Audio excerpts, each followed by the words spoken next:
Está no ar a grandiosa história universal das traquitanas, uma oferta Montepio, cartões Star Wars para todos os fãs, mesmo para quem não é cliente Montepio, e Holmes Place, encontramos lá.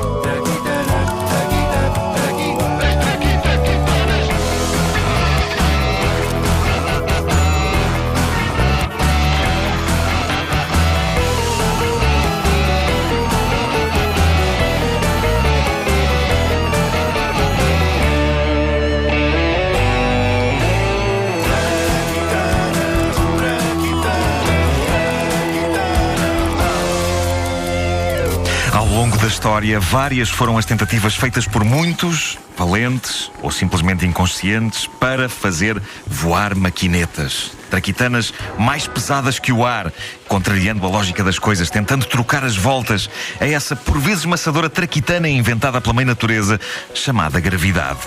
Estamos em 1903, os irmãos Wilbur e Orville Wright têm uma pacata e humilde loja de bicicletas em Dayton, na América.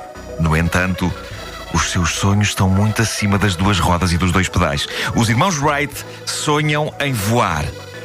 Pedro, mete aí ambiente de loja de bicicletas. Queres ambiente de loja de bicicletas? Ambiente de loja de bicicletas. Vamos a isso.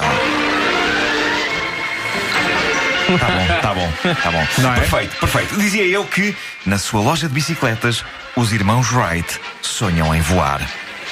Ai, Wilbur. Então, Orville, o que é que se passa, pá? Oh, Wilbur, sabes, estava aqui a olhar para as biclas, pá, e estava a pensar, Wilbur, Sim. não era mesmo bom, era se nós conseguíssemos voar nelas. Isso era mesmo bom, Orville, nem de propósito. Estou aqui a atender este cliente que me dizia que nos faz isso se a gente o deixar fazer uma chamada. Não me digas, a sério, Wilbur? Ele diz que sim, pá. É ou não é, senhor? Home. Oh, Nuno, não estarás a levar as liberdades poéticas, chamemos-lhe assim, a um extremo um bocadinho, digamos, extremo? Os irmãos Wright já não estão cá para dizer que as coisas não se passaram assim. Portanto, se eu quiser meter o ET aqui, meto. Pois. Gente íntegra, preferindo trabalhar com eletricidade e mecânica em vez de aceitar a batota de um forasteiro engelhado do espaço, Wilbur e Orville dedicaram-se ao estudo das aves, sobretudo aos voos dos falcões. Estás a ver, Orville? Estás a ver como o falcão consegue ter controle completo da inclinação? Pá, tu estás a ver? Está alguém na loja? Então, estou aqui há meia hora para ser atendido. Eu só quero uma campainha para a minha bicicleta, senhor. O Marco, quando se afasta muito do computador, depois não vê o texto. Viste o que é que se passou? Sim. Wilbur, olha para ali. O falcão eleva uma das asas, mas baixa a outra.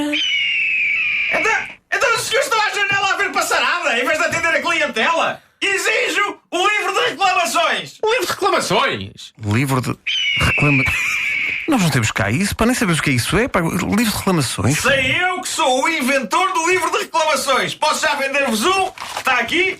E aproveito e faço já queixa na primeira página. Oh, mas isso é um jornal aí. Pois é, não tinha outra coisa para fazer barulho de páginas. Os irmãos acabaram por desligar-se um bocado das bicicletas para se concentrarem no sonho de voar. Foram para a pequena vila de Kitty Hawk, na Carolina do Norte, testar planadores. E Kitty Hawk era o sítio ideal porque o vento soprava de forma constante e o chão era fofinho em areia. Ótimo para pioneiros da aviação se espetarem de forma confortável. Eles fizeram mais de 700 voos planados, em que é de admirar como é que ninguém morreu. Para começar, eles não acreditavam nas rodas, o que é irónico, já que estamos a falar de peritos em bicicletas. Mas eles achavam que as rodas era peso desnecessário a mais para os aviões. Ouça-se uma típica reunião de troca de ideias entre os dois irmãos nos primeiros meses do século XX. Epá, mas Wilbur, não achas que as rodas davam jeito nisto? Epá, as rodas, pá, as ideias parvas que tu tens. Faz algum sentido, pá. Mano, pensa a olhar para o futuro. Rodas, repara bem, rodas é na loja das bicicletas. Achas pá. mesmo? Sim, pá, porque a minha ideia é muito mais avançada e inovadora. Qual pá, que é? Que é uma catapulta no meio da pista. Pensa nisto. Ok, pessoal, talvez eu tenha exagerado um bocadinho quando pus o ET na loja de bicicletas dos irmãos Wright. Um bocadinho, se calhar. Mas isto é verdade, eles consideraram, a dada altura, que o melhor método para pôr no ar as suas traquitanas voadoras era uma catapulta. Foi o momento em que o gênio dos irmãos Wright encontrou o gênio do coiote dos desenhos animados. Eu estou a imaginar um deles com o braço de fora do avião a cortar o elástico que segura a catapulta. E um dia, em 1903, eles decidiram dar o passo que faltava. Testaram o Flyer 1, um avião com um motor de 12 cavalos que eles próprios construíram. Voaram 12 segundos, ou seja, 1 segundo por cavalo. E entraram para a história. Muita gente não sabe disto, mas naquele dia, em 1903, os irmãos Wright não inventaram só o avião. Eles inventaram também todo o serviço de bordo. Infelizmente, tiveram de o condensar em 12 segundos, que foi o tempo que a viagem durou. Bom. Ouça-se Orville falando da cabine para o resto do avião. Põe aí o som. Aí está. O interior. Vamos a isso.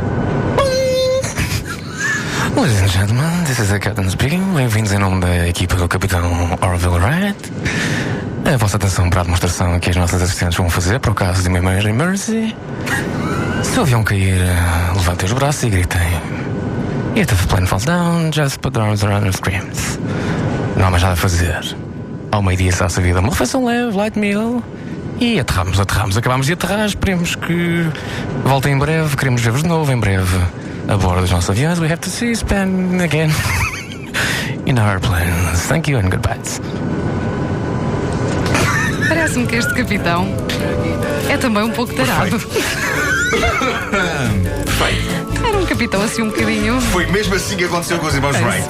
Mesmo assim. Era um pouco lascivo este capitão. Era.